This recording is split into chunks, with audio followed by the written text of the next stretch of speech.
सबसे प्रार्थना है। अगर इस कलिकाल में परम सिद्धि प्राप्त होती है तो केवल नाम जप से प्राप्त होती है, मान लेना। ये शास्त्र सम्मत बात कहते हैं। कलयुग केवल नाम आधारा, सुमिर सुमिर नर उतरे पारा। गोस्वामी जी महाराज कह रहे हैं, मैंने भगवान के नाम के बल से विजय प्राप्त कर ली कलयुग पर, माया पर। ये बात विजय प्राप्त करवा देगी माया पर और कलयुग पर। कह रहे हैं मुझे किसी की पंक्ति में जाना है या किसी को बुलाना है, कोई बेटी का ब्याह थोड़ी करना है। मैं किसी की भी जहां तो जात पात पूछता हूं ना, मैं अपनी जात पात, मैं ना तो किसी के काम का हूं ना कोई मेरे काम का है। ना मेरा लोक ना मेरा परलोक, मेरा सब कुछ रघुनाथ जी भगवान। मेरा लोक परलोक मेरी साधना साध्य सब मेरे भगवान। बहुत जोर की बात है। तुलसी एकमात्र केवल नाम का सहारा लिया है, नाम का। भारी है भरोसो तुलसी के एक नाम को। नाम को पकड़ लो भाई। हमारे हर प्रश्न का उत्तर नाम होता है, क्योंकि तस्मात् शास्त्रम प्रमाणम। और युग धर्म के अनुसार अगर किसी का परम कल्याण, मनोरथ की पूर्ति, लोक परलोक की मंगलमयी यात्रा, तो वो नाम से ही होगी।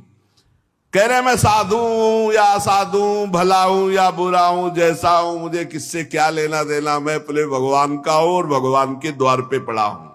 मैं अपनी लाडली जू का हूं, लाडली जू की शरण में पड़ा हूं। खूब वेद पढ़े हो, शास्त्र पुराण पढ़े हो, लेकिन नाम जप नहीं कर रहे हो तो कुछ नहीं होने वाला, ध्यान रखना। ये कई शास्त्रों में पढ़ा है, गोस्वामी जी भी कह रहे हो, ये खास हृदय की भी बात है। 4 वेद, 6 शास्त्र, 9 व्याकरण, 18 पुराण, ये सब कंठस्थ हो और नाम जप नहीं है तो गोस्वामी तुलसीदास जी कह रहे भगवत प्राप्ति नहीं होगी। आप पक्का समझ लीजिए। इसीलिए ये बचपन से सब शास्त्रों का जहां तक बना गुरु कृपा से स्वाध्याय और मार्गों का चलना सब छानबीन के, तब हम तुमसे कहते हैं राधा राधा राधा बोलो। कोई अंधविश्वास से नहीं कहते। गोस्वामी जी कह रहे यदि भगवान का नाम तुम नहीं जप रहे हो, 4 वेद, 6 शास्त्र, 9 व्याकरण, 18 पुराण कंठस्थ किए हो, तो भले जैसे कुकाठ को चीरने से कुछ हाथ नहीं लगता, ऐसे कुछ हाथ नहीं लगेगा। इसलिए सबसे प्रार्थना है, और जो साधन बने तो करो, लेकिन नाम को मत छोड़ो। अगर नाम साधन में अपने ले आए, राधा राधा राधा, कृष्ण कृष्ण, हरि राम कृष्ण जो जप रहे हो, पक्का भगवत प्राप्ति हो जाएगी, चाहे जो हो, चाहे जैसे हो।